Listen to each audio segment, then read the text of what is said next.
तुम्हें वह रात याद है जब तुमने छत को घूरते हुए सोचा था कि तुम इतनी मेहनत कर रहे हो, फिर भी कुछ बदल क्यों नहीं रहा? तुम सुबह जल्दी उठते हो, तुम जी जान लगाते हो, तुम थक कर चूर हो जाते हो, लेकिन फिर भी तुम वहीं खड़े हो जहां पिछले साल थे।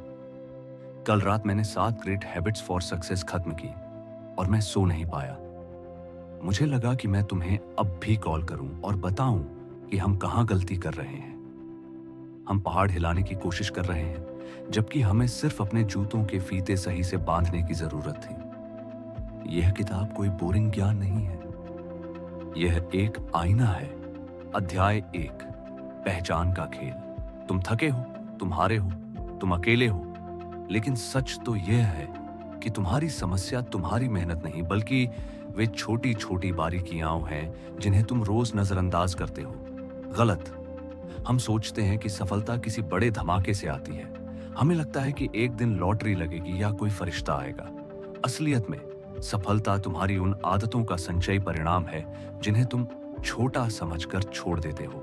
पुराना तरीका बनाम नया तरीका। पुराना तरीका, मैं 10 किलो वजन कम करना चाहता हूं, परिणाम पर ध्यान। नया तरीका, मैं वह इंसान हूं जो कभी वर्कआउट मिस नहीं करता, पहचान पर ध्यान। पावर लाइन, तुम्हारी आदतें ये तय नहीं करती कि तुम क्या हासिल करोगे, वे ये तय करती हैं कि तुम कौन बनोगे। असली उदाहरण, स्कूल। परीक्षा में टॉप करने का सपना देखना छोड़ो, बस हर रोज बिना फोन के 1 घंटा पढ़ने वाले छात्र बनो। काम, प्रमोशन का इंतजार मत करो, वह कर्मचारी बनो जो मीटिंग से 5 मिनट पहले तैयार रहता है। रिश्ते, परफेक्ट पार्टनर मत ढूंढो, वह इंसान बनो जो ध्यान से सुनता है। खुद को आलसी कहना बंद करो, खुद को सीखने वाला कहो। सवाल, क्या आदतें रातों रात बदल जाती हैं? जवाब, नहीं, यह एक एक ईंट रखने जैसा है। ताजमहल रातों रात नहीं बना था। अध्याय 2, सुबह की जंग। अलार्म बजता है, तुम स्नूज दबाते हो, तुम फिर हार जाते हो। दिन शुरू होने से पहले ही तुमने अपने अनुशासन को धोखा दे दिया है और फिर तुम उम्मीद करते हो कि पूरा दिन तुम्हारे कंट्रोल में रहेगा। जागो। किताब कहती है कि तुम्हारी सुबह का पहला घंटा तुम्हारे पूरे दिन का ट्रेलर होता है। अगर ट्रेलर बिखरा हुआ है तो फिल्म सुपरहिट नहीं हो सकती। पुराना तरीका बनाम नया तरीका। पुराना तरीका, आंख खुलते ही इंस्टाग्राम स्क्रॉल करना और दूसरों की नकली जिंदगी से खुद को कमतर महसूस करना। नया तरीका, फोन को दूसरे कमरे में रखना और पहले 30 मिनट सिर्फ खुद के विचारों के साथ बिताना। पावर लाइन, जिसने अपनी सुबह जीत ली उसने अपना संसार जीत लिया। असली उदाहरण, स्कूल। सुबह उठकर सबसे कठिन विषय को 20 मिनट देना। काम, ऑफिस पहुंचने से पहले अपने टॉप 3 कामों की लिस्ट बना लेना। रिश्ते, उठते ही अपने पार्टनर या माता पिता को एक थैंक यू नोट या मैसेज भेजना। खुद आप 10 मिनट की गहरी सांसें लेना ताकि दिमाग का शोर शांत हो सके। सवाल, क्या मुझे 4 बजे उठना होगा? जवाब, समय मायने नहीं रखता। उठने के बाद तुम जो पहला काम करते हो वह मायने रखता है। अध्याय 3, ना कहने की ताकत। तुम सबको खुश करना चाहते हो, तुम हर पार्टी में जाते हो, तुम हर काम के लिए हां कहते हो। अंत में तुम खुद को खाली महसूस करते हो क्योंकि तुमने दूसरों के सपनों को सजाने में अपना कीमती वक्त बर्बाद कर दिया है। रुको, सफलता यह नहीं है कि तुम कितना ज्यादा कर सकते हो, सफलता यह है कि तुम कितना कम लेकिन जरूरी कर सकते हो। हां कहना आसान है, ना कहना एक कला है। पुराना तरीका बनाम नया तरीका। पुराना तरीका, अपनी टू डू लिस्ट में 50 काम लिखना और एक भी पूरा न कर पाना। नया तरीका, सिर्फ एक सबसे जरूरी काम चुनना और बाकी सबको बेरहमी से काट देना। पावर लाइन, तुम्हारी हां की कीमत तभी है जब तुम्हारे पास ना कहने की हिम्मत हो। असली उदाहरण, स्कूल। दोस्तों के साथ फालतू घूमने के बजाय अपनी असाइनमेंट पूरी करने को प्राथमिकता देना।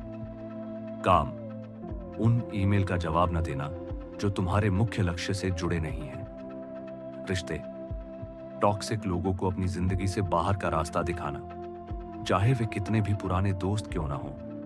खुदा, अपनी नींद और सेहत के साथ समझौता करने वाले हर काम को ना कहना। सवाल, क्या लोग बुरा नहीं मानेंगे? जवाब, मानेंगे, लेकिन तुम्हारी सफलता का जश्न मनाने वही लोग आएंगे जिन्होंने तुम्हारी ना का सम्मान किया था। अध्याय 4, निरंतर सीखना। तुमने डिग्री ले ली, तुमने नौकरी पाली, तुमने सीखना छोड़ दिया। अब तुम एक खड़े हुए पानी की तरह हो जिसमें बदबू आने लगी है, जबकि दुनिया एक बहती हुई नदी की तरह आगे निकल रही है। खतरा, जिस दिन तुम सोचते हो कि तुम सब जानते हो, उसी दिन तुम्हारा पतन शुरू हो जाता है। सफल लोग नो इट ओएल सब जानने वाले नहीं, बल्कि लर्न इट ओएल सब सीखने वाले होते हैं। पुराना तरीका बनाम नया तरीका। पुराना तरीका, मनोरंजन के लिए वीडियो देखना और खाली समय में गपशप करना। नया तरीका, हर दिन कम से कम 15 से 20 पेज पढ़ना या कोई ऐसी स्किल सीखना जो तुम्हें कल से बेहतर बनाए। पावर लाइन, ज्ञान निवेश है और इसका रिटर्न सबसे ज्यादा मिलता है। असली उदाहरण, स्कूल, सिर्फ सिलेबस ना पढ़ना बल्कि उस विषय की गहराई को समझना। काम, नई तकनीक या सॉफ्टवेयर सीखना जो तुम्हारे काम को आधा कर दे। रिश्ते, यह सीखना कि बेहतर संवाद, कम्युनिकेशन कैसे किया जाता है। खुद आप, अपनी गलतियों से सीखना और उन्हें दोबारा न दोहराने की कसम खाना। सवाल, मेरे पास समय नहीं है, मैं क्या करूं? जवाब, पॉडकास्ट सुनो, ट्रैवल करते समय ऑडियो बुक सुनो, बहाने बनाना बंद करो। अध्याय 5, संगति का असर। तुम्हारे 5 दोस्त आलसी हैं, वे सिर्फ शिकायत करते हैं, वे किस्मत को कोसते हैं। बधाई हो, तुम 6ठे नंबर के ऐसे ही इंसान बनने वाले हो, क्योंकि तुम्हारा माहौल तुम्हारी सोच को कैद कर चुका है। बदलो, तुम उन 5 लोगों का औसत हो जिनके साथ तुम सबसे ज्यादा वक्त बिताते हो। अगर तुम बाज बनना चाहते हो तो मुर्गियों के साथ दाना चुगना बंद करना होगा। पुराना तरीका बनाम नया तरीका। पुराना तरीका, उन लोगों के साथ रहना जो तुम्हें कंफर्ट जोन में रखते हैं और तुम्हारी बुराइयों को बढ़ावा देते हैं।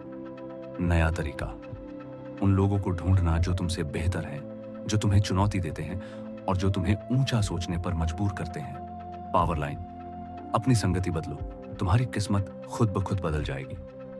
असली उदाहरण, स्कूल, उन छात्रों के साथ बैठना जो सवाल पूछते हैं, न कि उनसे जो पीछे बैठकर मजाक उड़ाते हैं। काम, ऑफिस के शिकायती क्लब से दूर रहना और उन लोगों के करीब जाना जो समाधान की बात करते हैं। रिश्ते, ऐसे साथी का चुनाव करना जो तुम्हारे सपनों को पंख दे, न कि उन्हें कतर दे। खुद आप, सोशल मीडिया पर सिर्फ उन लोगों को फॉलो करना जो तुम्हें प्रेरित करते हैं, न कि उन्हें जो तुम्हें ईर्ष्या महसूस कराते हैं। सवाल, क्या पुराने दोस्तों को छोड़ देना चाहिए? जवाब, अगर वे तुम्हारी ग्रोथ रोक रहे हैं तो कम से कम उनसे दूरी बनाना तुम्हारी खुद के प्रति जिम्मेदारी है। अध्याय 6, अनुशासन बनाम प्रेरणा। तुम वीडियो देखते हो, तुम जोश से भर जाते हो, अगले दिन जोश ठंडा हो जाता है। प्रेरणा, मोटिवेशन, एक चिंगारी की तरह है जो जलती है और बुझ जाती है, लेकिन अनुशासन वह भट्ठी है जो तुम्हें अंत तक गर्म रखती है। सच, सफल लोग वह काम तब भी करते हैं जब उनका मन नहीं करता, जब बाहर बारिश हो रही हो, जब मूड खराब हो, जब थकान हो, तब भी जो काम पूरा करता है वही चैंपियन बनता है। पुराना तरीका बनाम नया तरीका। पुराना तरीका, जब मूड होगा तब काम करूंगा, प्रेरणा पर निर्भरता। नया तरीका, चाहे कुछ भी हो जाए मुझे यह काम इस समय पर करना है, सिस्टम पर निर्भरता। पावर लाइन, अनुशासन वह पुल है जो तुम्हारे लक्ष्यों और तुम्हारी उपलब्धियों को जोड़ता है। असली उदाहरण, स्कूल, रोजाना 2 घंटे पढ़ने का नियम बनाना, चाहे परीक्षा पास हो या दूर। काम, अपने सबसे कठिन प्रोजेक्ट पर रोज सुबह 1 घंटा काम करना बिना किसी बहाने के। रिश्ते, गुस्से में भी अपने शब्दों पर नियंत्रण रखना और शांत होकर बात करना। खुद आप, जंक फूड के सामने होने पर भी अपनी डाइट का पालन करना। सवाल, मैं अनुशासन कैसे शुरू करूं? जवाब, बहुत छोटे से। बस एक ऐसी चीज चुनो जिसे तुम कभी नहीं तोड़ोगे, चाहे वह रोज सिर्फ 5 मिनट की सैर ही क्यों ना हो। अध्याय 7, निरंतरता का जादू। तुम जिम गए, तुमने शीशा देखा, कुछ नहीं बदला। तुम अगले दिन फिर गए, फिर कुछ नहीं बदला और तुमने हार मान ली। तुमने वह बीज खोद कर निकाल दिया जो बस अंकुरित होने ही वाला था। इंतजार, सफलता लीनियर सीधी रेखा नहीं होती। ये कंपाउंडिंग चक्रवृद्धि का खेल है। लंबे समय तक कुछ भी नहीं दिखता और फिर अचानक सब कुछ बदल जाता है। पुराना तरीका बनाम नया तरीका। पुराना तरीका, थोड़े समय मेहनत करना और बड़े परिणाम की उम्मीद करना। नया तरीका, परिणाम को भूलकर अपनी प्रक्रिया, प्रोसेस से प्यार करना। पावर लाइन, छोटा काम जब हर रोज किया जाए तो वह चमत्कार बन जाता है। असली उदाहरण, स्कूल, रोज सिर्फ 5 नए शब्द सीखना, साल के अंत तक तुम्हारी शब्दावली सबसे बेहतर होगी। काम, रोज अपने काम को 1% बेहतर करने की कोशिश करना। रिश्ते, रोज अपने प्रियजनों को यह बताना कि वे तुम्हारे लिए कितने जरूरी हैं। खुद आप, रोज रात को 5 मिनट यह सोचना कि आज तुमने क्या अच्छा किया। सवाल, परिणाम कब दिखेंगे? जवाब, जब तुम परिणाम की चिंता करना छोड़ दोगे और बस अपना काम करते रहोगे। नए नजरिए से अंत देख भाई, यह किताब हमें यह नहीं सिखाती कि अमीर कैसे बने या मशहूर कैसे हों। यह हमें यह सिखाती है कि खुद पर काबू कैसे पाया जाए। हम अक्सर सोचते हैं कि सफलता का मतलब है दुनिया को जीतना, लेकिन असली जीत वह है जब तुम खुद को सुबह बिस्तर से उठा सको, जब तुम उस फोन को रख सको और जब तुम अपनी दी हुई जुबान को निभा सको। किताब का नया निचोड़, सफलता कोई मंजिल नहीं है जहां तुम पहुंचोगे। सफलता वह तरीका है जिससे तुम आज का दिन जीने वाले हो। अगर तुम्हारी आदतें सही हैं तो जीत तुम्हारी मजबूरी बन जाएगी। कल सुबह जब अलार्म बजे तो उसे दुश्मन मत समझना। वह तुम्हारा पहला मौका है यह साबित करने का कि तुम बदल गए हो। चलेगा, अब सो जा, सुबह जल्दी उठना है। आखिरी बात, तुम्हारी जिंदगी की कहानी तुम्हारी आदतों की स्याही से लिखी जा रही है। सुनिश्चित करो कि कहानी पढ़ने लायक हो।